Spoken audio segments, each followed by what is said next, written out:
Well, I think we get to know both you and the main character Joanna already now a bit, but like she is. I think a lot of the book is to recreate herself. Like she doesn't feel like she's someone that she feels good about being. And that made me think of like, what did you want to create for kind of girl for yourself when you were in that age?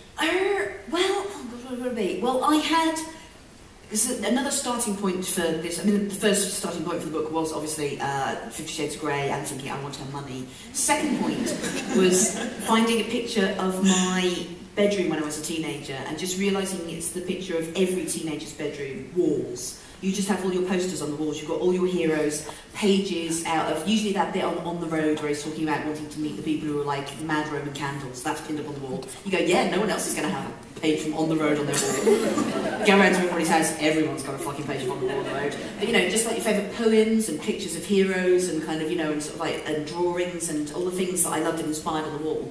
And I realised as I was looking at this picture that looked like all of my friends' teenage bedroom walls, that that's what you do. You do it on the wall first, you collage all these things that you love and inspire you, and then gradually that's what turns into the inside of your head. You're making yourself there on the wall. It's the mood board for what you're going to be in the next 20 years. Yeah, so what was on your mood board? What do I have? Well, the thing is, I keep explaining this to younger people, that because we didn't have access to the internet in those days, because it hadn't been invented, finding a picture of someone you loved, you know, you couldn't find something on the internet and print it out like you can now. You know, basically we had to wait until it was in the TV listings magazine. They are old, they know this. Oh, right, yes. They know this shit. I don't know what age you are, so kind of I can't blinded see. Up here. I presume you're all very good looking and sexual, that's kind of what I genuinely see happens at my things. Who don't have on the wall? Well, a lot of people from cartoons, I had the Muppets on there, Bugs Bunny dressed as a woman. I found the picture of Bugs Bunny dressed as a woman incredibly inspiring because most of the female role models that I saw, I was like, I can't be like that. Like, for instance, Joan Collins in Dynasty. I was like, I can't be that. Like, Why ever? Well, because her hair grows vertically for a start, and mine didn't. Kind of like mine went down, and I just genuinely thought that your hair could grow up. I didn't know about rollers and hair dryers at the time, and she was thin, and she wore amazing outfits and lipstick, and she just kind of knew what to do. And there's an amazing, the first sex scene that Joan Collins has in Dynasty, I rewatched it recently. A man comes in, whoever she's going to fuck, and she's ordered a pizza, and that's because that was really exotic in 1986. And she's wearing an amazing kind of negligee and a pair of slippers with kind of like feathers on. And as he comes in, she lights a fag and gets a slice of pizza. And he comes over and she just like takes a mouthful of pizza. He starts getting off with it while she's holding the fag here. And then it cuts to them having sex rolling around the floor, but clearly Joan Collins didn't do sex scenes, so it looks like a male stuntman dressed up as Joan Collins rolling around in a wig with a man. And then every so often you cut to a close-up of her taking another drag on a cigarette and having another slice of pizza. And then back to the stunt around the floor. It's fucking brilliant. I urge you to Google it. I can't believe why she wasn't on your mood board. Actually, now I think about it, that is how I lost my virginity. But with a man dressed as Joan Collins. I'll take you back to what I wanted to know is basically what did you feel like you wanted to reinvent in that age? I wanted to be a heroine from a 19th century novel. I basically wanted to be like a cross between Jane Eyre, Anne of Green Gables. I wanted to dress like a Victorian lady. Those were the books that I read, and I was trying to work out, because I didn't read teenage fiction when I was a teenager. There was all these books like Sweet Valley High that were always about sexy Americans sort of getting off with each other and going to the mall. And I was like, I'm not going to read books that are for teenagers. I was very snobby about that. And so all the books I read were like 19th century classic literature, kind of all the Brontes, Jane Austen, all the stuff. And I realised recently that that is teen fiction. All of those protagonists are teenagers. All of Austen's characters are teenagers. All of Bronte's characters are teenage. Gone with the Wind, which was really pivotal to me. And Scarlett O'Hara is 16. But when Gone with the Wind cracks out, so that was reading teen fiction, but like 19th century, 18th century teenage fiction. What did they have, those heroines, that you felt you lacked in your life? Well, they all came from big families. They were all, they were all poor, or they were brought into reduced circumstances. Because the story of our family was that my mother had once been rich and my dad had once been in a rock band. So they had been successful, even though they came from like a working class background. But then my dad's band broke up and my mum was estranged from her mother. and we lost all our money. We were temporarily poor in Wolverhampton, but this would all change at some point soon. We would regain our fortune, and everything would be better, and we would move to London. And I can remember us watching Live Aid, and my dad explaining to me that he should be there. He was like, my band should have been big enough for me to be at Live Aid. I should be on there. And he was like, and when they sort of cut to the royal box where Bob Geldof was with Paulie Yates and their children, he was like, you should be in there with those kids. They should be your best friends. And we're sort of sitting there in 82 going, oh God, what went wrong? What went wrong? And so this sort of went on. This was all the way through my childhood. It was like, we're going to go to London soon, we'll be famous again, and we'll have money, and everything will be fantastic. And by the time we got to the age of 13, it was like, hang on, this isn't happening. And we are now so poor that I don't have a coat. I'm using a dressing gown instead when I go out. Fuck this, I'm going to get rich. I'm going to sort this out. So that was when I wrote my first book when I was 13.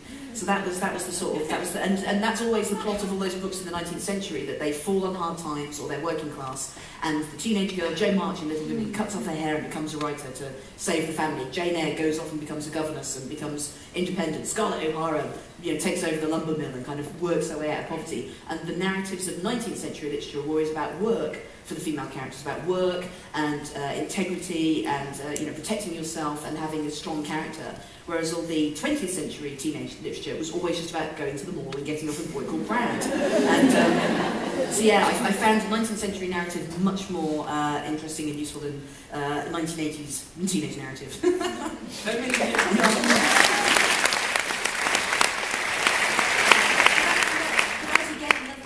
This book, kind of like people thought that I was writing a young adult book, and kind of I have not really read much young adult fiction, so I don't know what goes on in there. But I've seen The Hunger Games and Divergent, and those are stories about teenage girls, which I think that the narratives of those, in one way, whilst amazing, because it's about teenage girls being heroes rather than teenage boys being heroes. But those narratives are equally crippling because it's about a girl in a dystopia who has to save the world, who's lonely and goes through immense physical pain. And again, if I was a teenage girl reading those stories, I think I'd find it as alarming as I did when I was in the 1980s, thinking that I'd have to go to a mall and get on the boy called Brad. It's like, but that's not what my life is like. I want to read about characters that want to work, I want to be noble and love music, I want to be inspired, I want to party and have a good time, I want to fuck, I want to tell jokes, I want to travel the world, and just all the fun stuff of being a human being, rather than kind of having to save the world. Like, I think it's a really important thing that teenage girls see girls having joy in their lives, and that being a viable goal for you to want. Happiness, the pursuit of happiness, is something that I think particularly women don't get told they're allowed to do that often. And there's a really important saying by someone I can never remember the fucking name of, which is, I cannot be what I cannot see. And whenever I look around at female role models, particularly for young women, and I look at the amount of role models and what they see, and so therefore what they think they can be, I think we haven't even begun to start telling the stories that we need to have out there for young girls. There's still so few stories that we tell about girls, and that's just like straight white girls. Like, I'm going to write from a straight white perspective. If you're of colour or of a different sexuality or a different level of physical ability, there's fucking nothing for you, and that's really glaringly obvious to me. Yeah.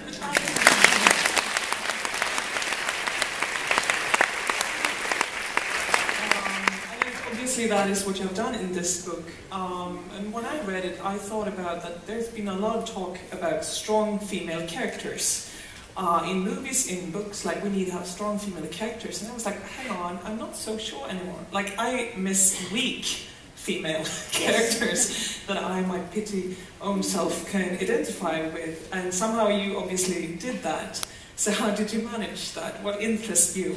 Well, there's a key humanity. I'm trying to remember where I put it. There's very something about just like kind of that the whole point of equality isn't that women become selfless and noble and incredible and powerful and all this kind of, and hot and rich and all this kind of 50 stuff. Shades of Grey man. Yeah, it's that we can become as dim, deluded, fat, receding, smelly, lazy, ridiculous as men. That's kind of.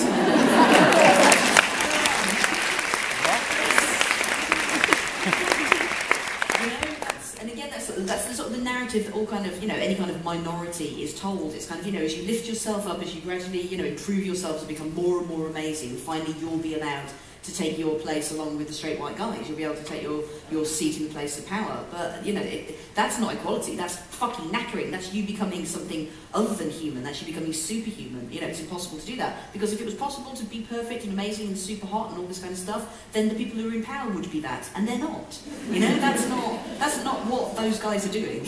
They're not looking after their kids and looking super hot and being completely noble and kind at all times and never bitching about anybody else and helping everybody else up. They're just driving around in their fucking car screwing 14-year-olds. That's what they're doing. So I mean, I think we are on the same page on why we need sort of human, yes. that women also can be human, but how do you do that? How did you create that for Joanna? What was important? How to make her a real girl? I mean, I'd like to say that it was a really involved creative process in which, as someone who's read an enormous amount of literature and has written about it for 20 years, was able to look at the archetypes of female characters and analyse what had and hadn't been done and be able to play off kind of all this stuff. But I basically just based her on me and got her to do all the things that I had done in my life. That was how I made a flawed, weak character. Just went through my mental Rolodex and like, what are the 20 biggest times I was a dick? Like, what are the 20 biggest fucking stupid things I did between the ages of 14 and 18? I put those in a book. It was kind of, that was very easy, like kind of the sex quest that she goes on, for instance. Like, I think it's very important that teenagers, because when this came out in the UK, a lot of people sort of heard what the book was about and read some of the things that I'd read about it and went, Captain Moran is trying to encourage teenage girls to be slags and to sleep around. And I was like, well, how would you encourage teenage girls to do that? That's what they want to do. Like, that's what's happening. I'm just reporting on it. I don't think I'm turning teenage girls on by writing it. They read the sex escapades in the book. They're not thinking, this sounds like a great shag. Because the thing is that when you're a teenager, well, basically, life divides into two kinds of experience. One, things that are amazing. And two, things that are terrible, but which will later make incredible anecdotes. And pretty much all the sex you have in your teenage years, particularly as a girl, is very much number two. You know, sexy, amazing, sexy good times of a teenage girl, this many. You know, all the rest of it, you're falling off a bed, it really hurts, he's put it in your eye, what's going on? Am I pregnant? Am I pregnant? Am I pregnant? That's... Have I got AIDS? Am I pregnant? That's most of the sex in your teenage years. But it's really important because in your 20s and in your 30s, when you go out to the pub or to a bar with your girlfriends and you're drinking, what are the stories you start telling after 2 drinks? It's all the shit shags that you've had. Have you stopped doing that? No! It's still basically my only topic. Those are the stories that you want. And I was like, those are the stories I'm going to put in there. It's really... Because the thing is, this book's the first of a trilogy, so this is, we see her now in her teenage years, and all the shit all the sex that she has in this book is terrible. She has sex with a man called Big Cock Al. Description of how difficult it is to have sex, because you're led, again, as a teenage girl, you're led to believe in all the books that you read that, like, you know, the more penis the merrier, kind of like, you know, that's great. It's like a buffet at a party. Whatever you can't eat that night, you can just have for breakfast the next morning. That's what you're supposed to do with the penis. But I think we should give them actually a description of one of the scenes, because I was like, I have here, why are the sex scenes important? Let's talk about it. Like, my favourite is the one, I think you should actually describe it. It is when Joanna is trying to be sexy and advanced, and there's a candle light, and she takes it, and why don't you just continue the story? This was something that I did. Like, scare a child when I laughed so hard. It's something I did. Tell us what you did. Well, the video for Justify My Love by Madonna came out at exactly the wrong time for me, because I just started having sex, and it was like some kind of catalogue of kind of like, oh, this is what the grown-ups do. Okay, I need to be on a train, in a basque, in black and white, and clearly what all the grown-ups are doing at the moment is they're getting a candle that's lit, and they're dripping hot wax onto each other, and kind of it's all a bit S&M and a bit, and that's obviously what all the grown-ups are doing. So next time I, as a 17-year-old, have sex with a grown-up, somebody who's 23, we go back to my flat. That's what I must do. That's what they're all doing. Madonna has told me this. I must now do this. But surprisingly as it may seem, at the age of 17, I'd never dripped hot wax onto a man's balls before.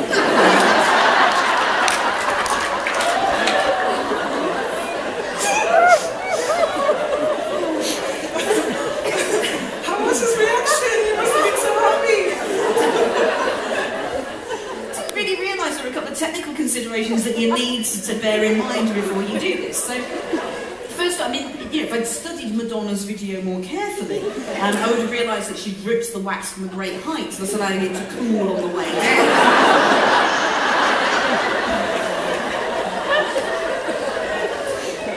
I hadn't noticed that.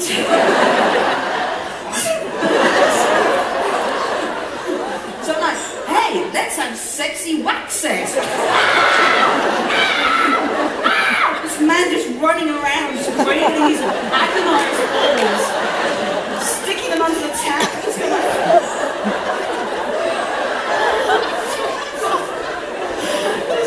I found out later on that the wax, because he'd had to stick it straight into the cold tap, then dried immediately. And got so stuck to his pubic hair that he'd had to cut it all off that one side. Which then led to him getting the nickname of Phil Oakey. I don't know if you remember Phil Oakey from the Human League, had sort of hair just on one side of his head.